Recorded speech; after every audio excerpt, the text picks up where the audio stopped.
성도 여러분 안녕하세요. 10월 26일 목요일 아침 말씀 시간입니다. 오늘 함께 하실 하나님 말씀은 열왕기상 21장 1절에서 10절까지입니다. 그 후에 이 일이 있으니라. 이스라엘 사람 나봇에게 이스라엘에 포도원이 있어 사마리아의 왕 아합의 왕궁에서 가깝더니 아합이 나봇에게 말하여 이르되 내 포도원이 내 왕궁 곁에 가까이 있으니 내게 주어 채소밭을 삼게 하라. 내가 그 대신에 그보다 더 아름다운 포도원을 내게 줄 것이요. 만일 내가 좋게 여기면 그 값을 돈으로 내게 주리라.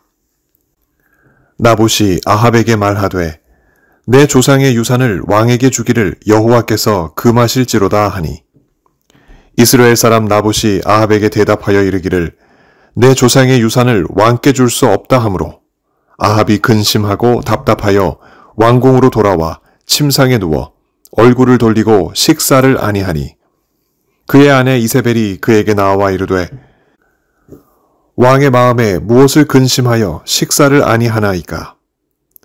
왕이 그에게 이르되 내가 이스라엘 사람 나봇에게 말하여 이르기를 내 포도원을 내게 주되 돈으로 바꾸거나 만일 네가 좋아하면 내가 그 대신에 포도원을 네게 주리라 한즉 그가 대답하기를 내가 내 포도원을 네게 주지 아니하겠노라 하기 때문이로라.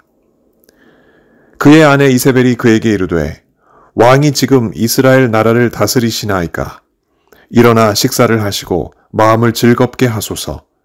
내가 이스라엘 사람 나봇의 포도원을 왕께 드리리이다 하고 아합의 이름으로 편지들을 쓰고 그 인을 치고 봉하여 그의 성읍에서 나봇과 함께 사는 장로와 귀족들에게 보내니 그 편지 사연에 이르기를 금식을 선포하고 나봇을 백성 가운데에 높이 앉힌 후에 불량자 두 사람을 그의 앞에 마주 앉히고 그에게 대하여 증거하기를 네가 하나님과 왕을 저주하였다 하게 하고 곧 그를 끌고 나아가서 돌로 쳐 죽이라 하였더라. 아멘. 남의 생명을 함부로 앗아가는 자처럼 악한 사람은 없습니다.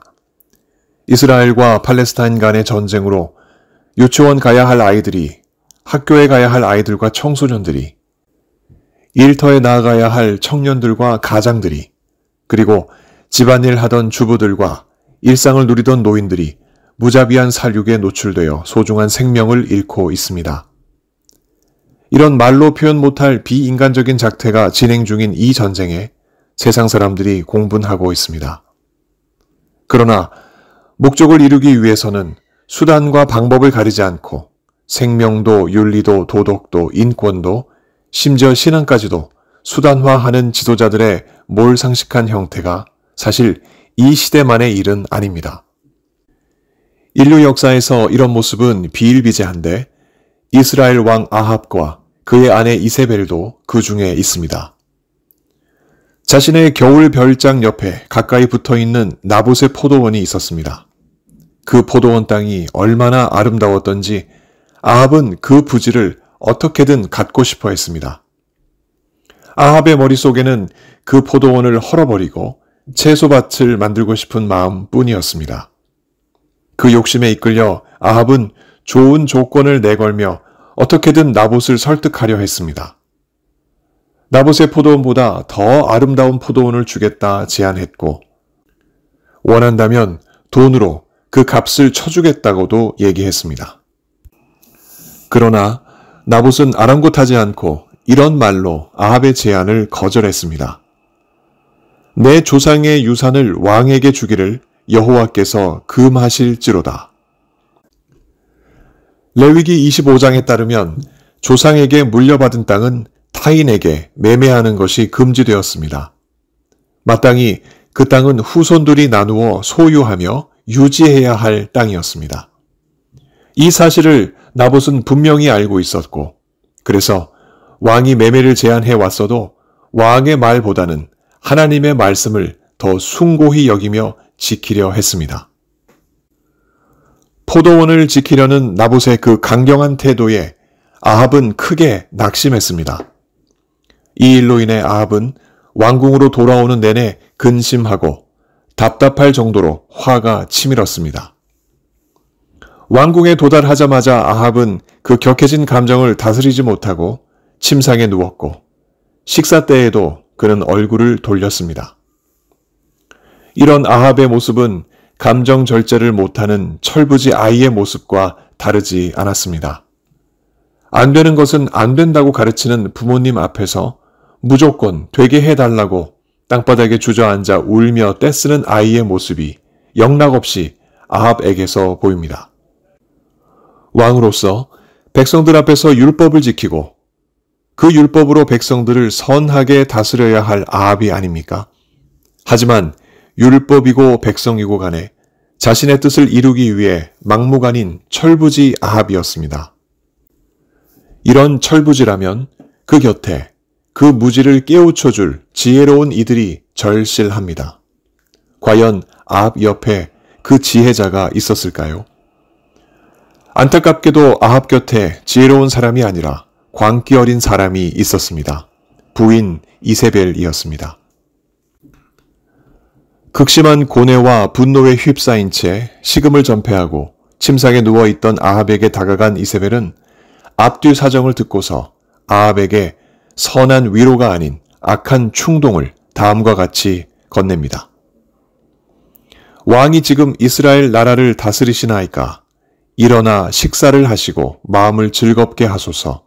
내가 이스라엘 사람 나봇의 포도원을 왕께 드리리이다.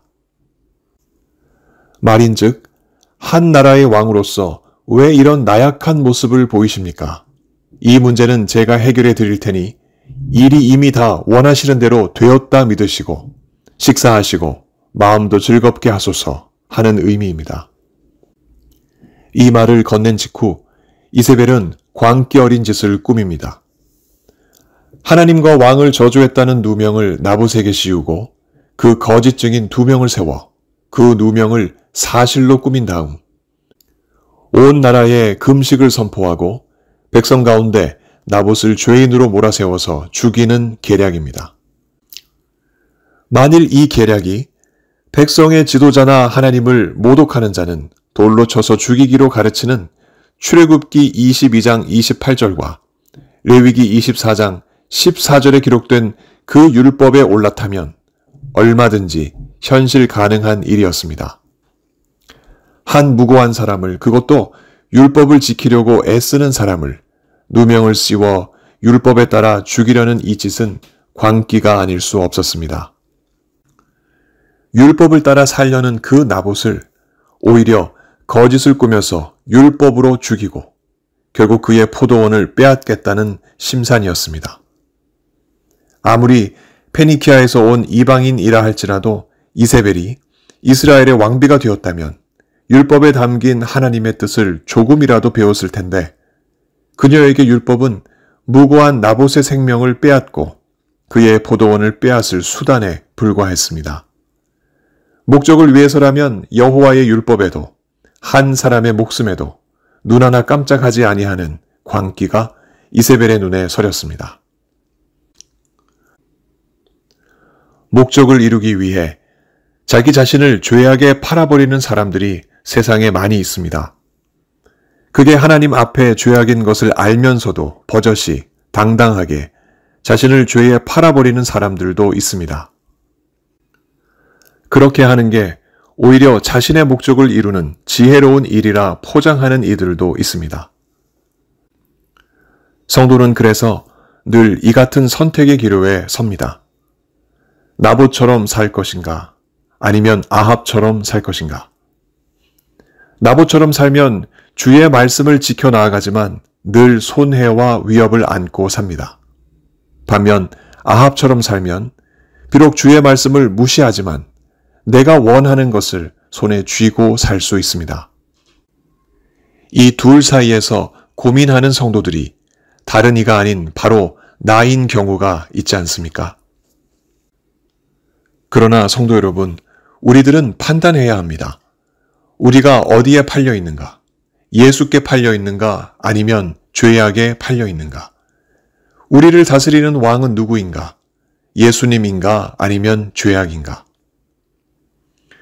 우리가 예수님께 팔렸고 예수님의 통치를 받는다면 우리는 자신의 모든 것을 희생하시고 우리를 살리신 예수님을 닮아서 우리 자신을 예수님께 모두 드리며 그 나라를 위하여 살 것입니다. 반면에 우리가 죄악에 팔렸고 죄악의 통치를 받는다면 우리는 자신의 욕심을 위하여 나봇을 희생시켰던 아합을 닮아 우리도 누군가를 희생시켜 우리의 목적을 이루며 살 것입니다. 우리는 어디에 팔려 다스림을 받고 살고 있는가? 주여, 영생의 말씀이 주께 있사오니 우리가 누구에게로 가오리이까?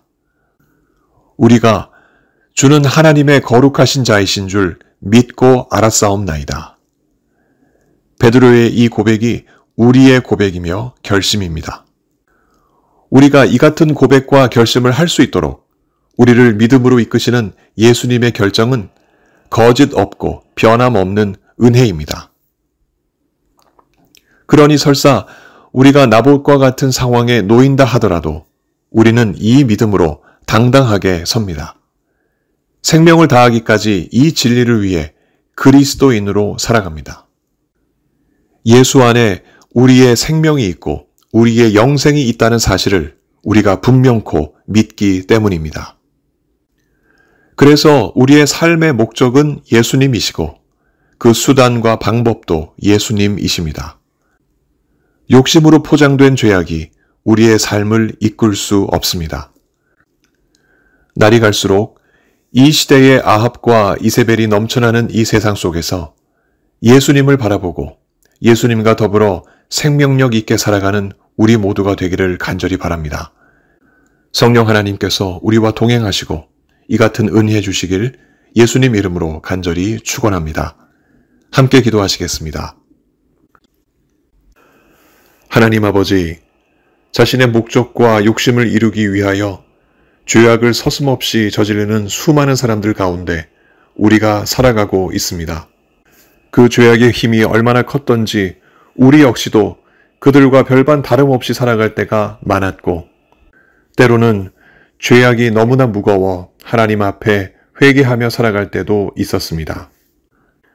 바라옵기는 우리의 연약함을 주님께서 불쌍히 여기시고 항상 성령께서 동행하셔서 우리로 하여금 우리가 하나님께 예수 그리스도를 통하여 부름받은 복된 사람들이라는 사실을 잊지 않게 해주옵시고 늘 말씀 따라 승리하고 하나님의 뜻을 이루어내는 복된 삶 살아가게 하여 주시옵소서. 혹여라도 우리 주변에 나봇 같은 사람들이 있다면 그들을 불쌍히 여기고 그들에게 힘이 되는 우리 모두가 되게 해 주옵시고 아합과 이세벨 같은 사람들이 우리 주변에 있다면 그들을 위하여 기도하고 그들이 선한 길을 갈 수 있도록 인도하는 우리 모두 되게 하여 주옵소서. 몸이 아프신 성도님들 오늘도 주님께서 함께 하시고 그 간절한 기도에 응답하셔서 속히 건강한 몸으로 주님을 힘차게 섬기시게 하여 주옵소서. 여러 가지 많은 삶의 문제를 두고 하나님 앞에 길을 찾는 하나님 백성들, 그 간절한 간구를 들으시고 속히 선한 길을 허락하여 주옵소서. 오늘도 택하신 귀한 백성들 함께 하여 주실 것을 믿사옵고 예수 그리스도 이름으로 감사하며 기도하옵나이다. 아멘. 성도 여러분, 오늘 하루도 주님과 동행하시는 귀한 하루 보내시기 바랍니다. 감사합니다.